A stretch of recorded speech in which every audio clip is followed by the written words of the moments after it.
Hi guys, అందరూ ఎలా ఉన్నారు? Welcome back think finance Telugu channel. So ఈరోజు తారీఖు వచ్చేసి August 8, 2024. సో గత 24 గంటల్లో ఏం జరిగిందో ఈ 2 నిమిషాల వీడియోలో అయితే మనం తెలుసుకుందాం. సో ఫస్ట్ న్యూస్ వచ్చేసి ప్యారిస్ 2024 ఒలింపిక్స్ గురించి.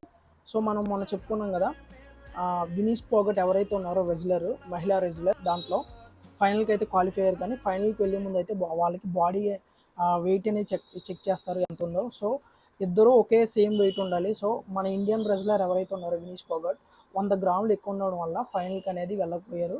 సో డిస్క్వాలిఫై అయిపోయారు. ఇది చాలా బాధాకరమైన వార్త. ఇది 140 కోట్ల మందికి నిరాశ కలిగించే వార్త. సెకండ్ న్యూస్ వచ్చేసి బంగ్లాదేశ్ గురించి. బంగ్లాదేశ్లో ఈ రోజు రాత్రికైతే కొత్త గవర్నమెంట్ అనేది ఫామ్ అవుతుంది.